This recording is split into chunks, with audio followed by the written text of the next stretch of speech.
नमस्कार दोस्तों, आज की कहानी है उस कमरे का बंद दरवाज़ा। कबीर और निशा की नई नई शादी हुई थी। दोनों एक दूसरे का ख्याल रखते थे, हंसते थे, बातें करते थे। पर घर में एक कमरा था जिसे कबीर हमेशा बंद रखता था।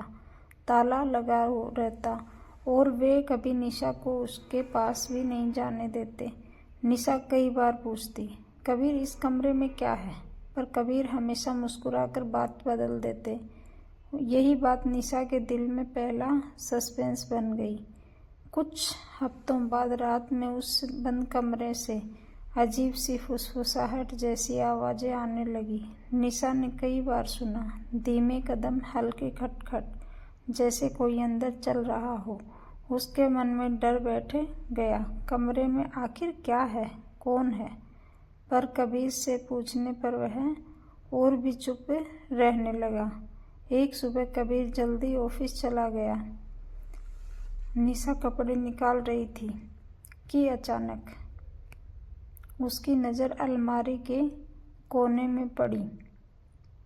एक चाबी, वही कमरे वाले ताले की। निशा का दिल तेज धड़कने लगा। उसे समझ नहीं आया खोले या नहीं, लेकिन जिज्ञासा जीत गई। उसने धीरे से ताला खोला।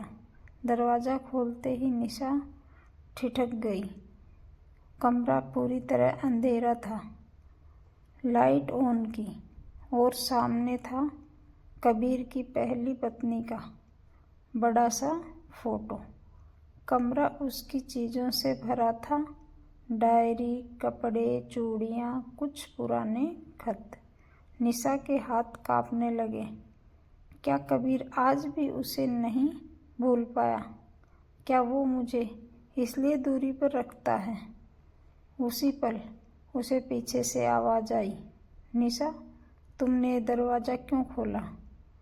कबीर वहीं खड़ा था। कबीर की आंखें लाल थीं। निशा डर गई कि शायद वह नाराज होगा, पर कबीर सिर्फ इतना बोला, तुम अंदर नहीं आना चाहिए था। उसकी आवाज़ कांप रही थी।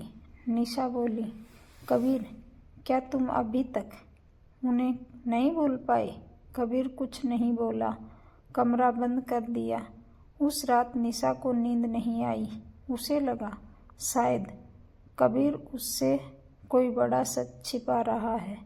अगले दिन जब कबीर घर से निकला, निशा ने कमरे से मिली डायरी पढ़ी।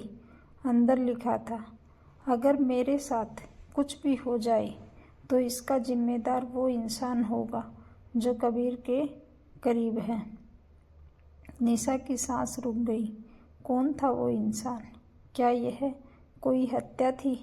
क्या मामला अभी भी खत्म नहीं हुआ? डायरी के आखिरी पन्ने पर एक नाम था, आरव। निशा नहीं जानती थी वह कौन है। उसी शाम किसी ने जोर से दरवाज़ा खटखटाया। निशा ने खोला तो सामने एक आदमी खड़ा था। मैं आरव हूँ। निशा घबरा गई। आप कबीर की पहली पत्नी को जानते थे?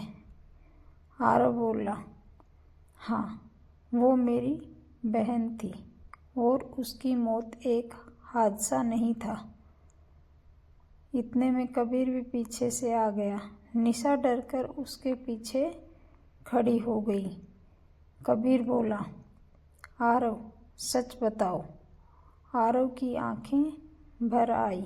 मेरी बहन बहुत बीमार थी।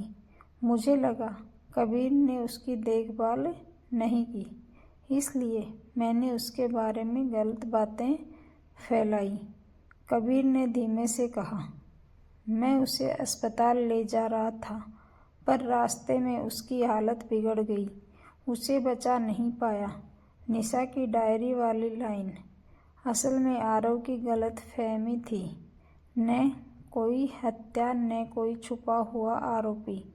पर कमरा इसलिए बंद था क्योंकि कबीर अपनी पत्नी की यादों को सम्मान देता था। निशा को उस दर्द से बचाना चाहता था। निशा ने कबीर का हाथ पकड़ा।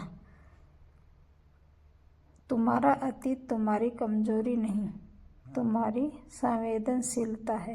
कबीर ने डायरी, फोटो और सारी चीज़ें एक नए बॉक्स में संभाल दी, कमरे को खाली किया और बोला, अब ये घर सिर्फ तुम्हारे साथ नई यादों के लिए है। निशा मुस्कुरा दी और दोनों के बीच का डर, दूरी और रहस्य सब टूट गया। कहानी की सीख। रिश्तों में संवाद सबसे बड़ी कुंजी है। किसी का अतीत पूरी तरह मिटता नहीं, लेकिन समझ से उसका बोझ हल्का हो सकता है। शादी दो दिलों का भरोसा है और भरोसा सबसे बड़ा सस्पेंस भी समाप्त कर देता है। धन्यवाद।